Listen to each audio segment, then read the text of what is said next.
అలాగే welcome to the review of the movie Chennai love story acted by Kiran Abbavaram గారు and Gouri Priya గారు. రివ్యూలోకి వెళ్ళే ముందు ఒక విషయం కారణం మన ఛానల్ సబ్స్క్రైబ్ చేసుకోకపోతే ఇప్పుడే సబ్స్క్రైబ్ చేసుకోండి. పక్కనే ఉన్న బెల్ ఐకాన్ క్లిక్ సాల్వ్లో పెట్టుకోండి.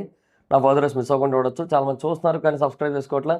So please try to subscribe and click the bell icon also. So night premier అయితే చూసి వచ్చి ఇప్పుడు వీడియో రికార్డ్ చేస్తున్నాం. 1:35 అయింది టైము. సో కొంచెం యూనో కళ్ళు బేసిక్గా బాగా ఏడ్చేడ్చి కళ్ళు కూడా ఎర్రగా అయిపోయినాయి. తర్వాత నిద్ర ఒకటి వస్తుంది, అన్నీ ఉన్నాయి.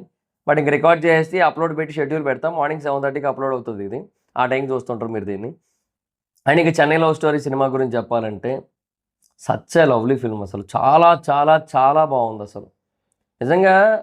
అంటే నేను బేసిక్గా ట్రైలర్ చూసి ఎక్స్పెక్ట్ చేసింది ఒకటి, అక్కడ జరిగింది ఒకటి. చాలా అన్ఎక్స్పెక్టెడ్గా అనిపిస్తుంది సినిమా కథ. అండ్ చాలా బాగా అనిపిస్తుంది కథ అంతా కూడా. బేసిక్గా ఫస్ట్ హాఫ్లోనే మనకి చాలా కథ నడిచిన ఫీలింగ్ కలుగుతుంటుంది. అంటే చాలా పెద్ద స్టోరీని మనకి ఫస్ట్ హాఫ్లో చూపించిన ఫీలింగ్ కలుగుతుంది. ఇది కూడా ఎక్కువ డ్యూరేషన్ సినిమానే. సో చాలా బాగా హ్యాండిల్ చేశారనిపిస్తుంది ఫస్ట్ హాఫ్ అయితే మటుకు. లిటరల్లీ అద్దరిపోయింది అసలు. అంటే ఆ ఎమోషనల్ సీన్స్ కానీ, ఆ మెలో డ్రామా కానీ టాప్ నాచ్ ఉంటాయి అసలు మొత్తం అన్నీ కూడా. బేసిక్గా కొన్ని సినిమాలు 2 పార్ట్లలో చూపించే కథ ఏదైతే ఉందో దాన్ని ఇది ఫస్ట్ హాఫ్లో చూపించిన ఫీలింగ్ కలిగింది. అంత క్రిస్ప్గా వెళ్ళింది బేసిక్గా. చాలా చాలా బాగా అనిపిస్తుంది. ఇంటర్వెల్లో బేసిక్గా అన్ఎక్స్పెక్టెడ్, చాలా చాలా అన్ఎక్స్పెక్టెడ్ మూమెంట్ ఒకటి జరుగుతుంది. సో దీని తర్వాత ఏంటి, దీని తర్వాత కథ ఎలా ఉంటుంది ఏంటన్న క్వశ్చన్ మార్క్ అసలు వచ్చింది. కానీ స్టార్టింగ్లో ఒక డైలాగు చెప్పింది గుర్తొచ్చింది. ఓకే, ఇలా జరిగే అవకాశం ఉందేమో అనిపించింది. అండ్ అలాగే జరుగుతుంది. చాలా చాలా బాగా అనిపిస్తుంది ఆ కాన్సెప్ట్. చాలా ఫ్రెష్గా అనిపిస్తుంది. అండ్ సెకండ్ హాఫ్లో ఫన్ బాగా వర్కౌట్ అయింది ఆ కాన్సెప్ట్ కారణంగా. బేసిక్గా చాలా రేర్గా ఇలా జరుగుతుంది. జనరల్గా చాలా మూవీస్ ఎలా ఉంటాయంటే ఫస్ట్ హాఫ్లో ఫన్ వర్కౌట్ అయ్యి సెకండ్ హాఫ్లో ఎమోషనల్ సీన్స్ ఎక్కువ కనెక్ట్ అవుతాయి. ఇక్కడ అలా కాదు. ఇక్కడ ఏంటంటే ఫస్ట్ అంటే సెకండ్ హాఫ్లో లేవని కాదు, సెకండ్ హాఫ్లో కూడా నెక్స్ట్ లెవెల్ ఎమోషనల్ సీన్స్ ఉంటాయి. కానీ ఫన్ బేసిక్గా ఫస్ట్ హాఫ్లో ఎక్కువ ఉంటుంది, సెకండ్ హాఫ్లో ఎక్కువ ఉంటుంది. అండ్ ఎమోషనల్ రైడ్ బేసిక్గా ఫస్ట్ హాఫ్లో నెక్స్ట్ లెవెల్ ఉంటుంది. సో అది మెయిన్. చాలా చాలా బాగా అనిపించింది. సరే, ఇంకా ఆ ఇంటర్వెల్ తర్వాత ఏదైతే ఆ కాన్సెప్ట్ తీసుకొని వచ్చారో దాని కారణంగా ఫన్ అది బాగా జనరేట్ అయింది. మధ్య మధ్యలో కొన్ని డైలాగులు కూడా చాలా పర్ఫెక్ట్గా రాసుకున్న ఫీలింగ్ కలుగుతుంది. చాలా బాగా అనిపించింది బేసిక్గా. ఇక ఆ తర్వాత సెకండ్ హాఫ్లో కొన్ని ఎమోషనల్ సీన్స్ పడుతుంటాయి మధ్య మధ్యలో.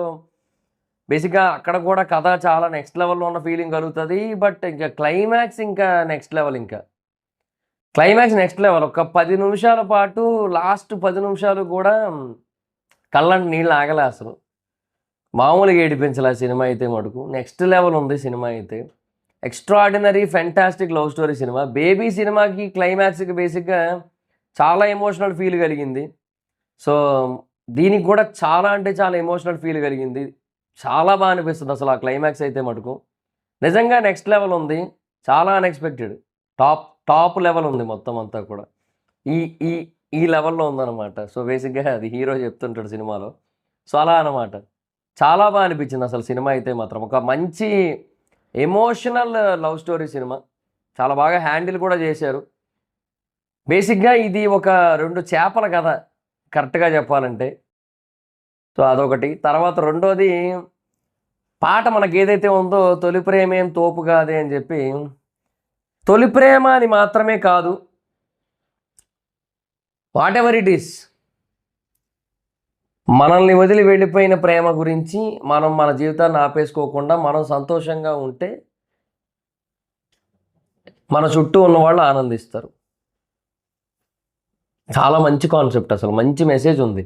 నేను బేసిక్గా మీకు స్పాయిలర్ లేకుండా ఎట్లా చెప్పాలా అని ఆలోచిస్తున్నాను. నాకు స్ట్రైక్ అవ్వట్లేదు ఎట్లా చెప్పాలని చెప్పి.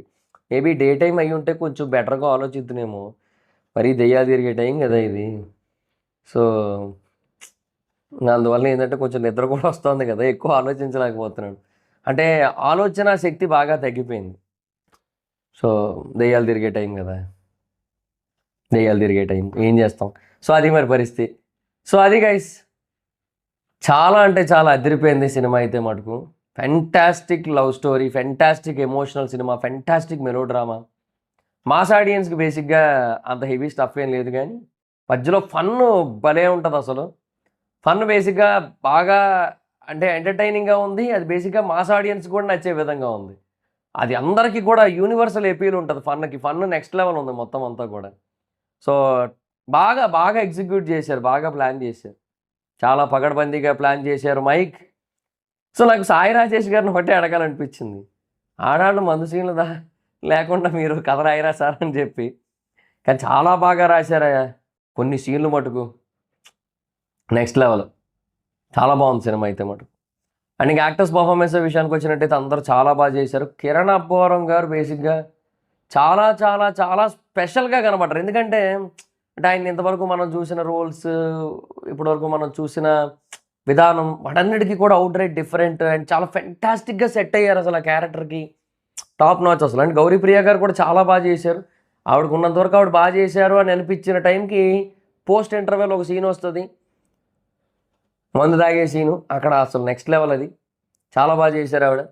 అక్కడనే కాదు, తర్వాత చాలా సీన్స్లో చాలా బాగా చేశారు. క్లైమాక్స్లో కూడా నెక్స్ట్ లెవెల్. మొత్తం అంతా కూడా అసలు పీక్స్ అసలు. ఐ మీన్ ఆ డబ్బింగ్ కావచ్చు, మ్యూజిక్ కావచ్చు, ప్రతిదీ కూడా నెక్స్ట్ లెవెల్ అబ్బా. మణిశర్మ గారి మ్యూజిక్ కూడా నిజంగా చెప్తున్నా, ఈ కథకి బేసిక్గా ఎంతమంది హీరోలు ఉన్నారో, ఎవరి కథో, ఎవరి సైడ్ క్యారెక్టరో ఏదో అవన్నీ పక్కన పెడితే మణిశర్మ గారు మటుకు మెయిన్ క్యారెక్టర్, అదైతే క్లియర్. అద్దరిపోయింది మ్యూజిక్ అయితే మటుకు. సో యాక్టర్స్ అందరూ చాలా బాగా చేశారు, చాలా అంటే చాలా బాగా చేశారు. అండ్ ఫ్రెండ్స్ క్యారెక్టర్స్ ఏవైతే ఉన్నాయో వాటి నుంచి కూడా కొంచెం ఫన్ బాగా జనరేట్ అయింది, అది కూడా బాగా అనిపిస్తుంది. బాగుంది మొత్తం అంతా కూడా ఓవరాల్గా. అండ్ మధ్యలో ఈ సినిమా కాన్సెప్ట్ ఉంది, అది కూడా బాగుంటుంది. బాగుంది మొత్తం, అన్ని బాగా ప్లాన్ చేశారు, బాగా ఎగ్జిక్యూట్ చేశారు. Direction super, writing super. ఎందుకంటే రైటింగ్ వేరు, డైరెక్షన్ వేరు, ఇద్దరు వేరు వేరు వ్యక్తులు ఉన్నారు, ఇన్వాల్వ్ అయి ఉన్నారు. ఇద్దరు బాగా హ్యాండిల్ చేశారు సినిమాని. Songs and BGMs next level.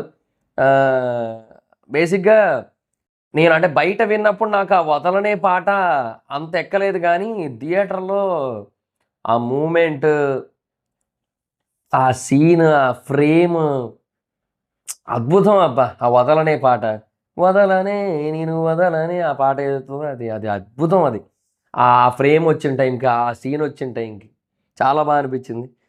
So songs బాగున్నాయి. 2 పాటలు అద్భుతం, అది మీకు తెలిసింది. ఒకటి తొలి ప్రేమేం తోపు కాదు, ఇంకోటి వదలనే. నాకు బాగా అనిపించాయి. మిగతావి కూడా బాగానే ఉన్నాయి. అండ్ బీజిఎమ్స్ 2 కూడా ఉన్నాయి, చాలా బాగా అనిపించాయి. మణిశర్మ గారి బీజిఎంలు మనం ప్రత్యేకంగా చెప్పక్కర్లేదు, హీఈస్ బీజిఎం కింగ్. సో ఆయన మళ్ళీ ఈ సినిమాకి వర్క్ చేయడం చాలా తర్వాత చాలా బాగా అనిపించింది. వెరీ వెరీ గుడ్ అని చెప్పొచ్చు. సో బాగుంది మొత్తం అంతా కూడా. అండ్ ఓవరాల్గా మూవీ అయితే మటుకు చాలా అంటే చాలా మంచి ఫీల్ ఇస్తుంది. ఒక మంచి ఫీల్ గుడ్ సినిమా. చాలానాళ్ళు గుర్తుంటుంది ఈ కథ, ఖచ్చితంగా చెప్పొచ్చు. అదైతే పక్క చాలానాళ్ళు గుర్తుంటుంది. చాలా బాగుంది, నైస్. సో సోది లేకుండా ఒక ముక్కలో ఈ చెన్నై లవ్ స్టోరీ సినిమా గురించి చెప్పాలంటే, చెన్నై లవ్ స్టోరీ ఇది చాలా ఏళ్ళు గుర్తుండే లవ్ స్టోరీ. బాగుంది. అండ్ ఈ మూవీకి జనరల్ మూవీ రేటింగ్స్ ప్రకారంగా నేను ఇచ్చే రేటింగ్ అయితే అలాగే 4.5 అవుట్ ఆఫ్ 5. చాలా బాగా తీశారబ్బా, భలే ఉంది. అంటే వాళ్ళు చెప్పిన మెసేజ్ని నేను ఎగ్జాక్ట్గా, వాళ్ళు చెప్పిన పాయింట్ నేను ఎగ్జాక్ట్గా మీ ముందు పెట్టలేను, పెడితే స్పాయిలర్ అయిపోద్ది కాబట్టి. కానీ చాలా బాగా చెప్పారు. చెప్పడం అందరూ చెప్తారు, కానీ ఒక ఆర్ట్ లాగా చెప్పడం అనేది కొంతమందికే పాసిబుల్. అది మేబీ సాయి రాజేష్ గారి రైటింగ్లోనే ఉందేమో అనిపిస్తుంది ఇప్పుడు. బేసిక్గా బేబీ ఒక్కసారే వర్కౌట్ అయింది, అన్నిసార్లు కాదేమో అనుకున్నాను, కానీ ఈ proved me wrong. Nice, fantastic cinema, next level ఉంది. సో డెఫినెట్గా లవ్ స్టోరీ చూసే ఆడియన్స్ అయితే మటుకు కళ్ళు మూసుకొని వెళ్ళిపోవచ్చు. మెలో డ్రామా ఆడియన్స్ కళ్ళు మూసుకొని వెళ్ళిపోవచ్చు, అక్కడికి వెళ్ళి కళ్ళు తెరండి, నో ప్రాబ్లం. తర్వాత ఫ్యామిలీ ఆడియన్స్ నెక్స్ట్ లెవెల్లో వెళ్ళొచ్చు. మాస్ ఆడియన్స్ కూడా ఫన్ మంచిగా ఉంది, కాకపోతే కొంచెం మరి మెలో డ్రామా కనెక్ట్ అవుతారో లేదో చూసుకోవాలి మరి, అంతే. అవుట్ రైట్ ఫెంటాస్టిక్ సినిమా, అందులో no doubt it all. Outright fantastic emotional cinema, outright fantastic emotional melodrama, అంతే. So that's guys, this the video. So ఈ వీడియో మీకు నచ్చితే లైక్ చేసి వీడియోని షేర్ చేయనప్పుడు కారణం మన ఛానల్ సబ్స్క్రైబ్ చేసుకోకపోతే ఇప్పుడే సబ్స్క్రైబ్ చేసుకోండి. పక్కనే ఉన్న బెల్ ఐకాన్ క్లిక్ ఆల్లో పెట్టుకోండి, నా ఫర్దర్ మిస్ అవ్వకుండా చూడొచ్చు. చాలా మంది చూస్తున్నారు కానీ సబ్స్క్రైబ్ చేసుకోవట్లేదు. So please try to subscribe, click the bell icon. Also నా ఇన్స్టాగ్రామ్ ఐడి జాల్స్ మీద మేము కూడా ఫాలో అవచ్చు. థ్యాంక్ యూ సో మచ్ గా. Bye, next video. బాయ్.